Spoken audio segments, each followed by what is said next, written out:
Acompáñenos de lunes a viernes en Contrastando Ideas Noticias con el doctor Julio Jiménez, con una batería de especialistas en materia fiscal, política,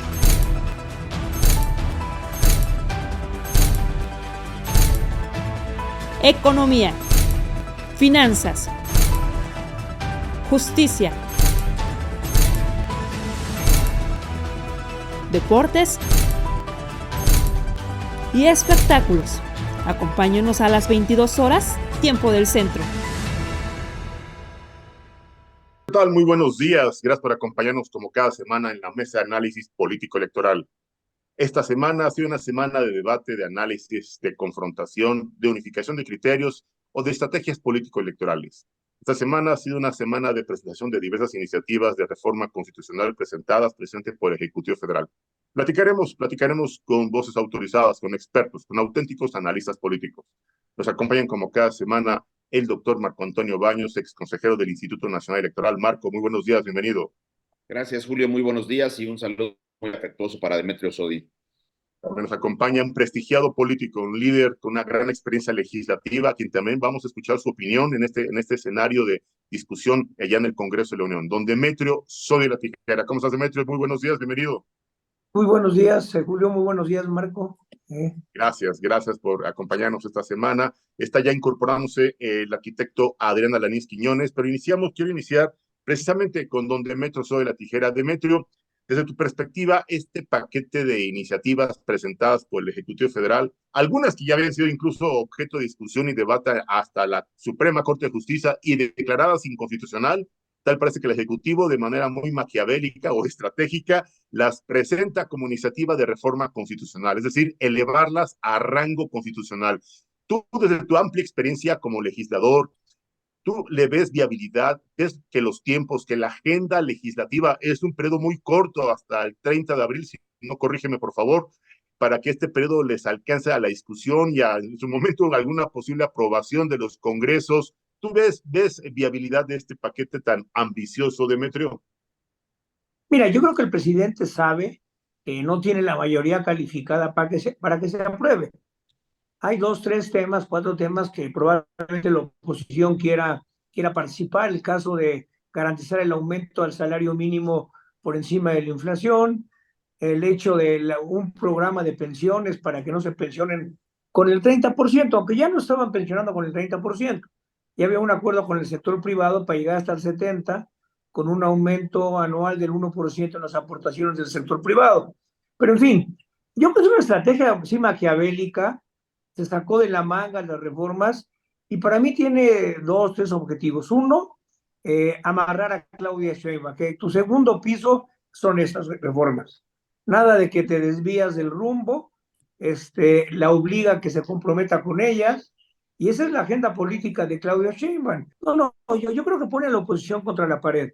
A ver, ¿a quién le van a importar lo que diga Claudia Sheinbaum si se está discutiendo la reforma del Poder Judicial, se está discutiendo la reforma del INE, si está discutiendo la reforma del sector eléctrico? Entonces, yo creo que la oposición está contra la pared. Si se mete al debate, ya perdió, para mí. Yo creo que la oposición tiene que posponer el debate hasta después de las elecciones. Tiene que decir, yo me niego a debatir, son puntos que hay que discutir, pero no podemos meterlos en medio del proceso electoral. Si están en medio del proceso electoral, ese va a ser la agenda política y la agenda informativa de aquí hasta el 30 de abril o hasta después. Y ya se comió la campaña, se comió el mes de abril, se comió el mes de marzo y el mes de abril, nomás quedaría el mes de mayo realmente. Entonces, yo creo que aquí, por un lado, le fija la agenda a Claudia Sheinbaum, por otro lado dice lo que él cree su testamento político, y por otro lado le dice a la oposición, ya te estás en un lío porque o discutes esto y si lo discute pierde. Ese era mi comentario. El problema más grande es para Xochitl Gálvez y para la oposición. Pues un comentario muy puntual, muy objetivo y sobre todo muy asertivo, como siempre, Demetrio, te agradezco mucho. Quiero agradecer la presencia, ya está con nosotros el arquitecto Adrián Alanís Quiñones, ex secretario general de gobierno de Durango y ex senador también de la República. Bienvenido, arquitecto. Muchas gracias, Julio. Buenos días y buenos días también para Demetrio, para Marco Antonio Baños. Encantado de estar con ustedes. Gracias.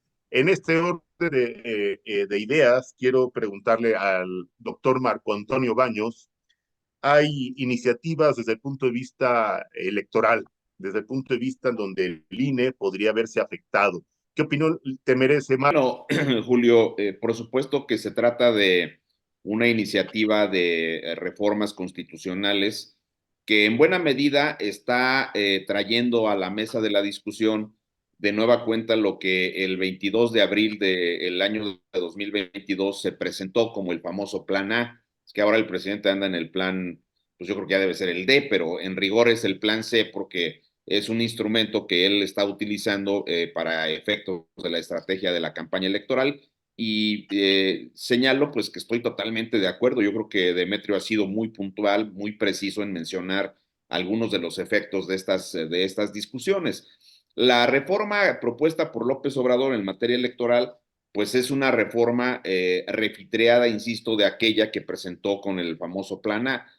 Está otra vez el asunto de la elección con voto popular de las consejeras, los consejeros, los magistrados, que también lo está sumando en la propuesta de reforma al Poder Judicial para los jueces, juezas, para las ministras, ministros, y que evidentemente pues son temas que generan un debate. Retoma el tema del voto electrónico, hace un matiz de su propuesta original en materia del financiamiento público, porque en aquella primera iniciativa, si la memoria no me está fallando, se proponía la desaparición del financiamiento ordinario y se mantenía el financiamiento de campañas. Aquí lo está reduciendo tanto el de campañas como el de ordinario a un 50%. De todas maneras, busca la reducción, siempre con cifras verdaderamente extrañas. Quién sabe cómo construye la gente que le hace a López Obrador las iniciativas, pero las cifras que están ahí como sustento son muy raras. También está planteando un reconocimiento a los derechos indígenas, que eso ya está de entrada en la propia Constitución, está reconocido en materia de derechos humanos, no tiene mayor complicación. Además, ha sido de los temas donde mayores acciones afirmativas se han dictado por los órganos electorales. Entonces, yo siento que esa parte está ahí. Vuelve a tomar el asunto de modificar la representación, diciendo que va a desaparecer las pluris y que también en el caso de los ayuntamientos y de los congresos locales les ponen ciertos límites que ya los había planteado de alguna manera en la propia iniciativa de abril de 2022. Pero igual me quiero centrar en el propósito que significa en este momento la presentación de estas iniciativas. Y yo creo también de que el presidente pues está buscando varios aspectos. Quiere seguir siendo el eje de la discusión pública. Es un presidente verdaderamente egocéntrico que está a unos escasos meses de concluir el mandato. Nunca recuerdo yo, pero evidentemente Demetrio, que es un político muy, muy experimentado, con una gran participación en la vida pública de nuestro país, y lo mismo don Adrián Alanís, que ha sido igual un gran servidor público y con una enorme trayectoria, pues a lo mejor ellos recuerdan algún presidente anterior que haya tenido la actitud de López Obrador, pero yo en lo personal no recuerdo, a mí me tocó ya, digamos, observar ejercicios presidenciales desde don Miguel de la Madrid para acá. Entonces, no recuerdo que los fines de sexenio hubiesen sido así. De hecho, a estas alturas, los presidentes van ya en una actividad un poco más discreta, preparando pues el desahogo de la jornada. No quiero decir que no hacían nada en los procesos, claro que lo hacían, pero de una manera completamente más discreta. No, López Obrador quiere ser el centro de la deliberación pública, nos quiere volver a poner la agenda. Yo sí creo firmemente que son distractores, y creo lo que ha dicho Demetrio, pero también apunto un detalle que me parece importante. La oposición se ha equivocado completamente en la forma de responder, porque inmediatamente se gancharon con el asunto de las cuestiones sociales que serían un gran capital para López Obrador si son negadas, el tema del salario y las pensiones, y luego lo dijeron que esas sí las van a apoyar, pero pues creo que lo real hubiera sido decir, bueno, pues quedan 18, 20 sesiones de este periodo de sesiones y hay una cantidad impresionante de temas, como dijo Demetrio, no tenemos absolutamente ningún problema en discutirlas, tenemos simpatía con la parte social, porque pues eso ni modo que digan otra cosa ahorita en plenas campañas, pero no, pues ya se gancharon y ya nos gancharon a nosotros, tan nos gancharon que estamos discutiendo el tema de las reformas, haciéndole ahí pues el caldo gordo al presidente de la República. Pues la verdad es que es muy cierto lo que dices, Marco. Es un tema donde la oposición ha perdido, creo que el debate, la discusión social, porque la gente está muy convencida de esta propuesta del Ejecutivo Federal, que si leemos la iniciativa a fondo, leemos las letras pequeñas, pues es un engaño, porque no es para todos esta pensión del 100%, está topada, hay condiciones, hay requisitos donde la gente no se ha dado cuenta y la oposición no ha sido capaz de aclarar esta situación ante la opinión pública, no ha fijado una postura que dé claridad y que pues le quite esta venda de los ojos al pueblo bueno y sabio. Marco, te agradezco mucho y ahora sí paso con el arquitecto Adrián Alanís Quiñones, también ex senador de la República, gente con amplia experiencia legislativa, un líder político muy reconocido y respetado allá en el estado de Durango. Arquitecto, ¿qué opinión le merece este paquete tan ambicioso, este paquete tan, yo diría, atrevido y maquiavélico de López Obrador a unos cuantos meses de que concluya su periodo como presidente de la República y a unos poquititos meses de que se dé presencia esta jornada histórica e inédita de elección presidencial? Sí, muchas gracias, Julio. Sí, efectivamente, como bien lo estaba diciendo ahorita el doctor Marco Antonio Baños, y bien lo dijo Demetrio Sodi, en primer lugar debemos de reconocer que el titular del Ejecutivo es muy astuto y que quiere seguir marcando la agenda cuando en determinado momento, como lo decía el doctor Baños, estos espacios de los últimos meses siempre así manejábamos, se maneja la política del sistema mexicano, se le daba la oportunidad al candidato o a los candidatos para que en ese momento fueran los que marcaran la agenda. Pero existió nada más el caso cuando Carlos Salinas de Gortari dijo que no nos hicieran bolas los priistas con Luis Donaldo Colosio, que él era el candidato, pero pues bueno, de alguna manera Manuel Camacho Solís estaba haciendo mucho ruido. Pero sin embargo siempre se dan los espacios para que en determinado momento se puedan ir fijando posturas.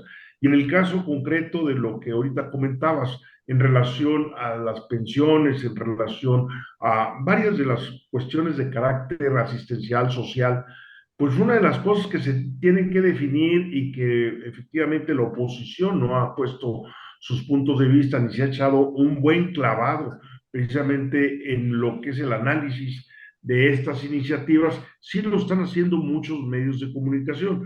Entonces sí, muchos periodistas serios, centrados, que han investigado, han visto que si no se trata, como se ha dicho en muchas ocasiones, de un presidente de la República convertirse en un Santa Claus, hay que ver de dónde salen los recursos. Y precisamente el titular del Ejecutivo dice que los recursos, contesta, va a salir de la anulación de los fideicomisos del Poder Judicial, de lo que se va a ahorrar al desaparecer todos los órganos autónomos, en fin, y que todo lo que tiene el instituto de devolver al pueblo lo robado, ¿verdad? Que hasta ese título se me hace absurdo y bueno, de alguna manera demagogo. Y yo no creo que en determinado momento la inversión que se requiere precisamente para este apoyo, para las pensiones que se hablaban de 65,000 millones de pesos, pueda suceder, y más cuando una persona presume que nada más ha traído en su vida 200 pesos en la bolsa y que nunca ha tenido una tarjeta de crédito ni una cuenta bancaria, pues yo creo que de finanzas no sabe absolutamente nada. Y los que saben de finanzas se pueden tener a un lado. Lo único que sucede es que lamentablemente él les ordena, él les dice, trae un capricho, trae en ese momento una terquedad en un asunto y no le importan las razones, no le importan las justificaciones o en determinado momento lo que realmente pueda suceder o no en el caso de las finanzas. Traemos ahorita un déficit en este presupuesto 2024 de 2 billones de pesos y luego todavía ir subiendo, pues no se trata nada más de una situación de carácter político o de una decisión que si se apoya o no se apoya, sino realmente estudiar y analizar, porque lo único que se está haciendo es que el gobierno, que es el administrador de los recursos de los contribuyentes, está quebrando prácticamente las finanzas sanas de una tesorería que tenía prácticamente hace algunos años, pues no nomás los fideicomisos, sino ciertos recursos para que cuando los riesgos del propio país y cuando en determinado momento pudiese existir alguna situación económica difícil, se tenía también por ahí el guardadito adecuado. Y ahorita pues no se tiene. Y volvemos a lo mismo, la agenda la está poniendo todos los días el propio presidente de la República y de alguna manera la oposición sí se ha quedado un poco atrás en el sentido de que también debe de ir poniendo la propia agenda. Ese es mi punto de vista, mi querido Julio. Totalmente de acuerdo, arquitecto. La verdad es que el tema es polémico, el tema es preocupante, pero también yo creo que es una trampa mortal hacia la oposición. La verdad es que, como bien refería don Demetrio y el doctor Marco Baños, la verdad es que sí es un tema donde la oposición, yo no sé si los asesores, yo no sé si los estrategas político-electorales no le han dictado qué es lo que tiene que decir, cómo tiene que posicionar este tema la candidata Xóchitl Gálvez. La verdad es que la percepción de la ciudadanía es de incertidumbre, de desconfianza y en muchos casos de confusión. Quiero retomar esta discusión, que bueno, la verdad es que un programa no nos va a alcanzar para debatir todos los temas de esta iniciativa de reforma constitucional, pero quiero preguntarle a don Demetrio Soy la Tijera, que también desde su amplia experiencia y su visión política, ¿qué opinión le merece esta reforma constitucional a el hecho de regresar, retomar el debate sobre la Guardia Nacional y otra vez ponerla en manos de la Defensa Nacional? Es un tema que ya se discutió en el legislativo y que ya se resolvió en el Poder Judicial. La Suprema Corte ya lo declaró inconstitucional, pero vuelve el Ejecutivo a elevarlo ahora a rango constitucional. ¿Qué opinión te merece, Demetrio, este tema? Y bueno, también en la estrategia de debilitar al Poder Judicial, modificar el proceso de integración de sus ministros y modificar muchas estructuras de orgánicas de la Suprema Corte de Justicia. ¿Qué opinión te merece esta reforma, Demetrio? Mira, yo creo que, y voy a hablar de la estrategia del presidente, es un gana-gana. Si las aprueban, gana. Si las rechazan, gana. Porque todas son muy populares. Hasta la propia de la Guardia Nacional, la gente está contenta con la Guardia Nacional y está contenta con que sea el Ejército. El grupo Círculo Rojo es el que quiere discutir si es militar o no, pero la gente está feliz. Ahí a la gente le atrae muchísimo que ella pueda votar por los jueces o por los ministros, por los consejeros. Entonces, es una estrategia de veras que la única alternativa es posponerla. Como yo digo, posponerla hasta después de las elecciones. Vamos a suponer que la oposición se opone a 4 o 5 reformas, a la judicial, a la de la Guardia Nacional, gana el presidente. La gente la oposición se está oponiendo a que ustedes elijan a los ministros, a los jueces, a los consejeros. Entonces, es muy hábil el presidente. Y ante esa estrategia, el primero creo que aquí metió la pata fue Moreira. Moreira, a 2 horas de que salían las reformas, ya estaba apoyando dos reformas. Es una tontería completa. Entonces, a ver, en el caso de la Guardia hay un problema real. Por mucho que se quiera, no puede ser civil en el corto plazo. Porque la Guardia Nacional, a ver, ya había tratado de hacer una Guardia Nacional tanto Calderón como Peña Nieto, y no pudieron hacerla. ¿Qué hizo López Obrador? Agarró a los elementos del ejército. Entonces, de los 120,000 o 130,000 elementos que hay en la Guardia Nacional, más de 100,000 son soldados o son marinos. Y que no quieren ser civiles, ¿eh? Ellos quieren mantenerse, y la nómina, de hecho, de toda la Guardia Nacional está en la Marina y en el Ejército. Entonces, es una utopía y una tontería lo que la oposición quiere, de que de aquí a partir del 1 de enero sea civil. Tiene que haber un proceso no tan largo, pero la primera reforma que se había aprobado, que era hasta, creo, 2028, 2030, creo que es lo más razonable. Ahora, no en forma definitiva que sea militar, pero tiene que haber una transición. Pero más allá de eso, a mí me sorprende que la oposición no se dé cuenta que tiene que definir una estrategia en conjunto. Parece que están peleando el PRI y el PAN a ver quién apoya más las iniciativas que hizo el presidente. Como que se están jugando aquí su imagen de izquierda, de social, ¿no? Entonces yo creo que tienen que unirse a hacer una estrategia conjunta, y para mí la única alternativa, insisto, si entran a la discusión, todo el debate, porque a ver, las campañas nos importan, pero nos importa más qué va a pasar con la justicia, nos importa más qué va a pasar con lo electoral, nos importa más qué va a pasar con la reforma eléctrica.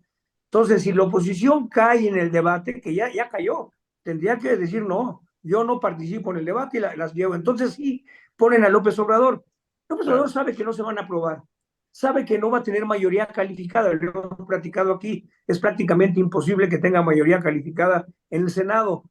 ¿Por qué las mete? Para intervenir, para estar hasta el último día de su gobierno participando, para amarrar a Claudia Sheinbaum y para poner contra la pared a la oposición. Entonces hay que verlo así. Si no lo ven así, lo que diga, a ver, lo que fue a Estados Unidos, Xochitl Gálvez, no era tema. El tema realmente era qué va a pasar con la justicia, qué va a pasar. Entonces, ya les robó, ya nos robó a todos, a la oposición, ya nos robó el espacio político. O lo recuperamos y la única forma es posponerlo, o nos va a ganar. Es un gana-gana del presidente. Totalmente de acuerdo, Demetrio. Estoy de acuerdo en lo que tú estás analizando y la verdad es que es muy peligroso para la oposición y es determinante para el futuro de este país. Quiero preguntarle al doctor Marco Antonio Baños qué opinión le merece este contexto tan problemático, tan polémico para el INE, sobre todo, que también está en este paquete de reformas constitucionales, debilitar al árbitro de una elección histórica inédita, pretender someter a los jueces, a los ministros, a los magistrados e incluso del Tribunal Electoral es un tema demasiado peligroso para la democracia y yo diría que hasta vulnera incluso nuestro marco constitucional. No sé qué opinión te merezca, Marco Baños. Yo creo que el debilitamiento de las instituciones electorales se ha dado por la razón que tú mencionas, Julio, pero también por otros factores. Tienes un tribunal incompleto, faltan dos magistraturas que no han sido designadas y que no van a ser designadas tampoco, así como tienes falta de comisionados y tienes una cantidad impresionante de magistrados electorales de los estados que no están siendo designados por el Senado, ni van a ser designados, para decirlo con claridad, porque están apostando a desaparecerlos en el marco de esta reforma constitucional que, pues, como sabes, está planteando otra vez la creación del famoso INEC, la desaparición de OPLES y tribunales locales, y entonces pues no han hecho los nombramientos. Pero también hay que decir claramente que muchas decisiones que se han tomado en el ámbito interno de estas instituciones, la remoción de las presidencias del tribunal o la manera en la cual se han roto las capacidades de negociación interna entre las consejerías para hacer designaciones, por ejemplo, de manera definitiva en las principales carteras del Instituto Nacional Electoral, pues es un hecho que eso genera también un enorme debilitamiento de las instituciones. Y luego súmale que, por ejemplo, en los debates es muy frecuente ver cómo Gutiérrez Luna parece dueño del Instituto Nacional Electoral, el representante de Morena, y entonces pide que se aplique el reglamento y luego ves, fue muy lamentable, lo quiero decir con todo respeto, pero ayer en la sesión del Consejo General, pues cómo la consejera presidenta pierde el control de la aplicación de un reglamento que es muy estricto en el caso del Consejo General del INE, que no impide el debate, pero fija reglas. Entonces se dan la palabra, se interrumpen entre los representantes partidistas y eso alude a una serie de circunstancias. Gutiérrez Luna exigiéndole a la presidenta que aplique tal norma del reglamento interno porque Guadalupe Acosta, la presidenta haciéndole emociones de orden a Acosta, pero una Noroña que ha empezado el desorden en la mesa. Eso no está bien. Luego tienes otro tema que se ha vuelto, se está convirtiendo en una especie como de remolino que está absorbiendo al tribunal y al Instituto Nacional Electoral, que son las propias declaraciones que los magistrados están haciendo con el tema del crimen organizado. Cuidado con el asunto. Fue Felipe de la Mata hace unos días en una conferencia el que dijo que no nos hagamos como que la Virgen nos habla, porque el crimen organizado ha estado y va a estar en las elecciones del 2024. Él lo dijo. Tampoco fue suficientemente contundente en decir por qué no han dado un golpe de autoridad y ya han anulado, por ejemplo, el caso de Michoacán, donde estás viendo todas las consecuencias de un gobierno que tiene vínculos con el crimen organizado, que hubo muchos elementos, donde ellos incluso anularon 4 municipios, o el tema de Tamaulipas, que también es muy claro cómo el panorama de Tamaulipas cambió con el cambio de gobierno y también ha generado una situación. No resolvieron tampoco ese asunto. Y ahora dicen que los protocolos que tiene el INE, esos de ayer, no son suficientes, pero que si se comprueban elementos, pues podrían anular elecciones. Imagínate nada más el nivel en el que nos estamos nos estamos moviendo y cómo ellos mismos se van metiendo en una camisa de fuerza con el asunto, en un tema extremadamente delicado que de manera muy lamentable está volviendo a cobrar vidas de personas que quieren ser precandidatos,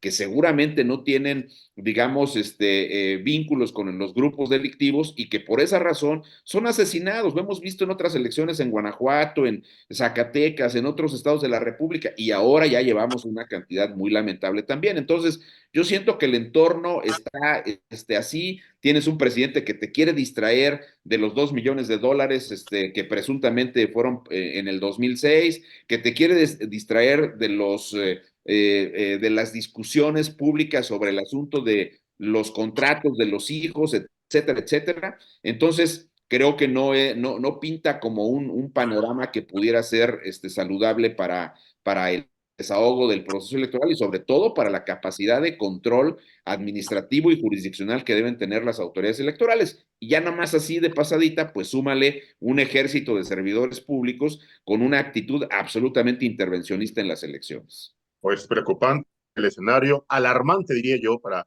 la democracia, y la verdad es que yo no sé en qué esté pensando la oposición, no sé en qué esté pensando Xochitl. Digo, los líderes de los partidos me queda claro que están pensando en su curul, en su número dentro de las plurinominales y sus negociaciones de última hora. Quiero preguntarle al arquitecto Adrián Alanís Quiñones su opinión sobre este tema tan alarmante y preocupante, arquitecto. La verdad es que con esto se tapa o se distrae la atención del escándalo que se abrió hace unos días sobre el posible vínculo de López Obrador en el 2006 con grupos de la delincuencia organizada, donde incluso se señalaba, se imputaba que habría en aquel 2006 una recepción, una contraprestación de recursos económicos, arquitecto. Sí, efectivamente, no se puede tapar el sol con un dedo. Tenemos un presidente que no tiene una gran inteligencia, pero sí tiene una gran astucia y una gran sagacidad. Entonces, realmente ha tratado de desviar el tema de, como bien lo dice ahorita Marco Antonio Baños, pero de los 2 a 4 millones de dólares, que es porque no los contaron exactamente o no lo saben perfectamente bien cuánto fue lo que se entregó, pero que son 5 testigos protegidos los que de alguna manera dieron a conocer ante la DEA esa información y quiénes eran las personas a las que se recibió por parte del ahora presidente de la República en el año 2006 esas cantidades. Y debemos de también reconocer que en el 2012 también si hacen una investigación también debe haber algo importante por ahí y en el 2018 también. O sea, eso no podemos tapar el sol con un dedo, no podemos, como el propio presidente de la República hizo un escándalo y que quería sus disculpas y lo demás, pues realmente no se llevó a cabo. Sin embargo, debemos de reconocer que es un hombre con una gran astucia, tiene un gran instinto para que de alguna manera, y por eso está sentado en la silla presidencial, o sea, no por tonto, sino por astuto y sagaz. Y por ejemplo, en el caso que se estaba ahorita también comentando, el hecho de que 10 sean las propuestas de ministros que él proponga como candidatos, 5 la Cámara de Diputados, 5 el Senado y otros 10 la Suprema Corte, pues yo no creo que en determinado momento se pueda elegir a través de la lealtad y no la capacidad aquellas personas que tienen que ocupar una importante responsabilidad que con los años han ido creciendo, sobre todo en el sentido de que haya una carrera judicial en el que batallan para ser secretarios de un juzgado, para poder llegar a ser los secretarios de proyecto, para poder llegar a ser jueces, para poder llegar a ser magistrados y poder aspirar en alguna vez en su vida a ser la Suprema Corte de Justicia. Entonces, todo ello de alguna manera no podemos decir lo que debemos de enviarlo a que Morena tenga sus candidatos, el PRI tenga sus candidatos o toda la oposición tenga sus candidatos y que en ese momento salgan los servidores de la nación a una votación en donde van a llevar y acarrear todos aquellos que les dan la asistencia social o obtienen beneficios de los programas sociales. Entonces, no creo que ese sea realmente el camino y donde se esté garantizando que el 90% de esas personas tengan lealtad y 10% nada más capacidad. ¿A dónde se nos va a ir el Poder Judicial? En el caso también de otras acciones que está tratando de impedir de que crezcan y que haya en ese momento sobre todo la transparencia y sobre todo en el caso también me tocó y vemos y lo hemos platicado en este mismo mesa de análisis, cómo a los soldados, como al ejército, pues nomás se les puso un brazalete en el brazo derecho que decía GN, Guardia Nacional, y en ese momento lo metieron en la nómina y se acabó, sin ninguna preparación, sin ninguna capacidad, nada más con el hecho de obedecer. Vemos cómo se desintegró todo lo que era aquella Policía Federal de Caminos que estuvo más de 50 años preparándose, y ahorita vemos cómo destruyen los vehículos porque lamentablemente, y no lo digo con una falta de respeto, pero no saben ni siquiera manejar y no sé cuántas miles y miles y miles de patrullas han acabado con ellas porque lamentablemente el soldado, con todo respeto, pero no es un buen chofer, nunca ha manejado, y del campo de Oaxaca o de Chiapas, donde llegan muchos a incorporarse como soldados, pues no tenían vehículos y los suben arriba de un vehículo, le dan la orden y los destrozan. Entonces, hay muchas cosas que no se deben de hacer, se están haciendo y que lamentablemente no están ayudando en el crecimiento del país. Yo espero que estos distractores que se están haciendo ahorita no lleguen más que a ser distractores y que no pase ya absolutamente nada y que podamos tener una verdadera democracia, porque si ahorita todavía no empiezan las campañas constitucionales y vemos también todo lo que ha habido de asesinatos de los precandidatos, de los aspirantes en diferentes poblaciones, en diferentes estados, pues ojalá y no se manche y no se pinte de rojo precisamente esta próxima elección. Ese es mi punto de vista. Gracias, arquitecto Adrián Alanís Quiñones. Muchas gracias por su opinión, por su comentario. Nos quedan 3 minutos respetando los tiempos y la agenda de nuestros invitados. 1 minuto de conclusión y reflexión final de Metro Soy de la Tijera. A ver, muy rápido. La oposición tiene el sartén por el mango. Ahora, aquí estamos ya discutiendo de las reformas. Si no van a pasar, ni para qué las discutimos. La oposición no tiene, el gobierno no tiene la mayoría calificada. Entonces, un poco yo creo que debíamos de dejar de lado la discusión, ignorar la propuesta del presidente y decir simplemente no van a pasar, ni vamos a entrar a discutirlas. Son negativas para el país, son antidemocráticas. Pero es increíble, nosotros mismos estamos discutiendo algo que no es realidad. Se puede convertir en realidad el año que viene, porque el año que viene, cuando tengan un ministro más o ministra más, sí pueden hacerlo vía legal si tienen mayoría en la Cámara, que es lo más probable si ganan la elección. Entonces yo creo que nuestra respuesta debe ser, a ver, la oposición radicalmente se opone a discutir eso ahorita. No hay discusión y se acabó el tema.